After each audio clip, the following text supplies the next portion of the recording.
Voilà, je vais vous faire la lecture de l'article que je ne parviens pas à copier-coller, ni vous mettre en référence, puisque le lien ne s'ouvre que pour les gens qui sont abonnés à ce journal, qui est le journal du médecin en France. Des formes graves de Covid-19 chez les enfants aussi. On entend dire et répéter que les enfants sont moins touchés que les adultes par la Covid-19 et font peu de formes graves. Une étude chinoise apparaît dans Pediatrics fournit des données chiffrées sur l'épidémiologie de la Covid-19 chez les enfants et adolescents. Du 16 janvier au 8 février 2020, le Center of Disease Control and Prevention de Chine, China CDC, a reçu 2143 déclarations de Covid-19 affectant des Chinois de moins de 18 ans. Un tiers des cas est confirmé par une recherche virale positive. Un tiers des cas est confirmé par une recherche virale positive dans le nasopharynx ou le sang. Les 2 autres tiers sont suspectés par l'association d'un risque de contamination plus ou moins fort, contact avec un sujet infecté, vit dans un foyer de l'épidémie. À au moins 2 des 3 critères suivants, des symptômes tels que la fièvre, de la toux, de la diarrhée. Des modifications dans l'hémogramme en faveur d'une virose, leucopénie, lymphocytose, une image de pneumopathie à la radio. Les résultats concernent l'ensemble des cas confirmés et des cas suspectés.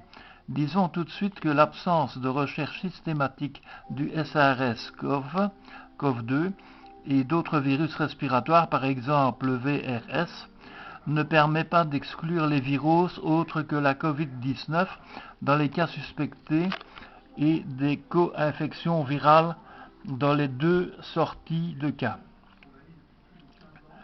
Les patients ont un âge médian de 7 ans, extrême de 0 à 18. Ce sont plus souvent des garçons, 56,6%, mais la différence de fréquence garçons et filles n'est pas significative. Près de 90% des cas correspondent à des formes légères, atteintes des voies aériennes supérieures ou modérées, pneumonie sans dypnée ou ni cyanose de la maladie. Les 10% restants se répartissent entre des formes sévères et critiques. Aggravation respiratoire progressive, syndrome de détresse respiratoire aiguë, défaillance multiviscérale et des formes asymptomatiques avec juste une RT-PCR positive.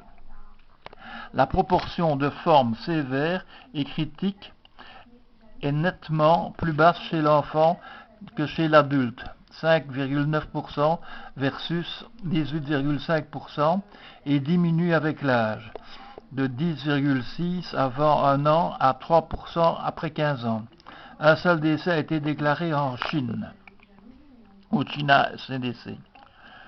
Les nourrissons de moins d'1 an constituent un groupe à haut risque.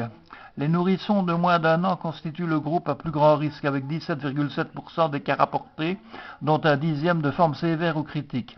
La maladie a été généralement diagnostiquée dans les 7 jours de l'apparition des symptômes, délai médian 2 jours, extrême 0 à 42 jours. La durée d'incubation et sa symptomatologie ne peuvent être précisées. Près de 2 tiers des cas proviennent de la province de Hubei, 46%, foyer de départ de l'épidémie, et des provinces limitrophes, 18,5% des cas. Après un pic le 1er février, le nombre de cas rapportés décroît. Ces 2 faits sont interprétés comme des preuves d'une contamination interhumaine et de l'efficacité d'un confinement strict, respectivement. Au total, les enfants sont réceptifs au SARS-CoV-2, quel que soit leur âge. Proportionnellement, ils font moins de formes graves que les adultes, mais ils ne sont pas épargnés. Une des hypothèses avancées est que l'enzyme de conversion de l'angiotensine 2, qui serait le récepteur cellulaire du SARS-CoV-2, est moins mature chez les enfants que chez les adultes. Néanmoins, les nourrissons de moins d'1 an constituent un groupe à haut risque. Ces conclusions demandent à être corroborées et complétées vu le faible recul par rapport au début de la pandémie. et c'est signé par le docteur Jean-Marc Redby. Et il cite en référence Dong Yi et collaborateurs, Epidemiological Characteristic of 2143 Pediatrics patients, depuis 19, Coronavirus Disease in China, Pediatrics 2020, DOI 10 15 12, PETS 2020 0702. Voilà.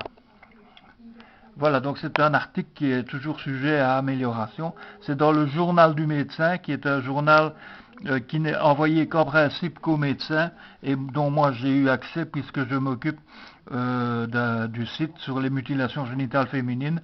On m'a donné accès à ce site. Voilà.